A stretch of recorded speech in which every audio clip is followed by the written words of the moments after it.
हाय साथियों, मैं श्री कृष्ण आपका अपने यूट्यूब चैनल पर स्वागत करता हूं। तो आज हम देखने वाले हैं साथियों 8 पे कमीशन से रिलेटेड कुछ इन्फॉर्मेशन आई है साथियों न्यूज़पेपर में, उसके बारे में हम डिस्कस करने वाले हैं।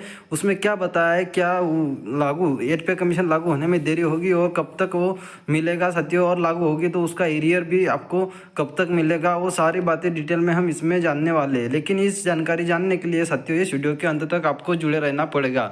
और हाँ साथियों, अगर आप हमारे चैनल पर नए हैं तो आपको हमारे चैनल को सब्सक्राइब जरूर कीजिए और सब्सक्राइब के साथ साथ बेल आइकन को भी दबाइए, ताकि अगले आने वाली हर वीडियो की पल पल की अपडेट नोटिफिकेशन के द्वारा आपके पास आ जाए। तो चलिए साथियों स्टार्ट करते हैं हम अपना आज का टॉपिक जो है 8 पे कमीशन। तो देखिए साथियों, 8 पे कमीशन नए वेतन आयोग की सिफारिशों को लागू होने में 2027 तक हो सकती है देरी। जानिए क्या है वजह। 8 पे कमीशन नए वेतन आयोग की अवधि जनवरी 2026 से शुरू होगी, लेकिन वेतन और पेंशन में सुधार 2027 की शुरुआत तक लागू नहीं हो सकते हैं। लेकिन जब भी नया पे स्केल लागू होगा तब कर्मचारियों और पेंशनर्स को पिछले 12 महीने का बकाया मिलेगा, यानी कि साथियों एरियर जो होता है वो आपको मिलेगा। तो ये देखिए, ये जो न्यूज़ है साथियों फाइनेंशियल एक्सप्रेस में आई है। तो और इसमें क्या डिटेल इन्फॉर्मेशन दी है वो हम जानते हैं। चलिए, तो देखिए साथियों 8 पे कमीशन पेंशन 7 पे कमीशन सेंट्रल गवर्नमेंट एम्प्लॉयज़। अगर आप केंद्र सरकार के कर्मचारी या पेंशनर है और 2026 में सैलरी या पेंशन बढ़ाने की उम्मीद जता रहे हैं तो आपको थोड़ा और इंतजार करना पड़ सकता है, क्योंकि 8वें वेतन आयोग की सिफारिशें लागू होने में देरी हो सकती है। सूत्रों के मुताबिक आयोग का कार्यकाल जनवरी 2026 से शुरू होगा, लेकिन रिवाइज सैलरी और पेंशन 2027 की शुरुआत तक ही लागू हो पाएंगे। हालांकि राहत की बात यह है कि जब भी नया वेतन स्ट्रक्चर लागू होगा तो 12 महीने का बकाया रकम यानी कि एरियर भी मिलेगा। मतलब अगर साथियों 2027 में 8 पे कमीशन लागू होता है तो आपको जो जनवरी 2026 से एरियर बनेगा वो आपको मिलेगा। लेट भी होगा तो कोई टेंशन नहीं साथियों, उसका एरियर आपको मिल जाएगा। तो लेकिन ये इसमें और इन्फॉर्मेशन क्या है वो देखते हैं। तो देखिए साथियों, इस बीच आ रही खबरों की माने तो सेंट्रल कैबिनेट अगले महीने 8वें वेतन आयोग के टर्म ऑफ रेफरेंस टीओआर को मंजूरी दे सकता है। सरकार आयोग के गठन की अंतिम प्रक्रिया में है और जैसे ही कैबिनेट से मंजूरी मिलेगी एक आधिकारिक नोटिफिकेशन जारी किया जाएगा। इसके बाद आयोग अप्रैल 2025 से अपना काम शुरू कर सकेगा। सरकार ने 16 जनवरी 2025 को 8वें वेतन आयोग के गठन की घोषणा की थी। तब से आयोग के टर्म ऑफ रेफरेंस और प्रक्रिया को लेकर कई महत्वपूर्ण घटनाक्रम हुए हैं।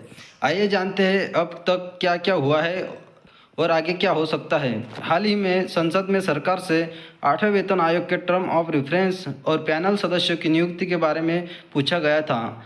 जवाब में सरकार ने कहा कि नए वेतन पैनल के नोटिफिकेशन, अध्यक्ष, सदस्य और टाइमलाइन जैसे मामलों पर जल्द ही विचार की जाएगी और समय पर फैसले भी लिए जाएंगे।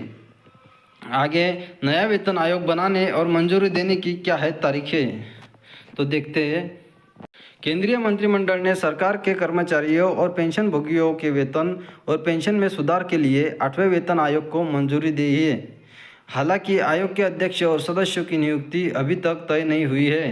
तो देखिए साथियों, अभी तक जो 8 पे कमीशन के लिए अध्यक्ष और सदस्यों की नियुक्ति करनी पड़ती है साथियों, अब तक उनकी नहीं की है। आगे देखते क्या इन्फॉर्मेशन है। अब तक national council of joint consultative machinery JCM के कर्मचारी पक्ष ने टर्म ऑफ रेफरेंस के लिए अपने सुझाव भेजे हैं। तो देखिए साथियों, जेसीएम के जो जॉइंट कंसल्टेटिव के जो अधिकारी है उन्होंने जो है साथियों सुझाव भेजे हैं अभी, और आगे क्या उस पर डिसीजन लिया जाएगा वो देखते हैं। कर्मचारी पक्ष ने अपने टर्म ऑफ रेफरेंस में सरकारी कर्मचारियों और पेंशनर्स को दी जाने वाली सैलरी स्ट्रक्चर, भत्ते यानी अलाउंस और बेनिफिट में बड़े बदलाव की मांग की है। इनमें से एक महत्वपूर्ण सिफारिश कुछ पे स्केल के मर्जर से जुड़ी है, ताकि सैलरी सिस्टम को सरल बनाया जा सके और करियर ग्रोथ से जुड़ी समस्याओं को दूर किया जा सके। सरकार ने इस विषय पर वित्त मंत्रालय, रक्षा मंत्रालय, गृह मंत्रालय और कार्मिक एवं प्रशिक्षण विभाग यानी कि डीओपीटी से भी सुझाव मांगे हैं। तो देखिए साथियों, ये जो बोल रहे हैं कि पे स्केल के मर्जर से जुड़ी बातें, मतलब साथियों देखिए कुछ दिनों पहले एक खबर चल रही थी साथियों की जो लेवल है साथियों उनको मर्ज करने की बात चल रही थी, जैसे कि लेवल 1 को लेवल 2 में मर्ज करने की बात चल रही थी, लेवल 3 को लेवल 4 में मर्ज करने की बात चल रही थी, उसके बारे में भी इसमें बताया है।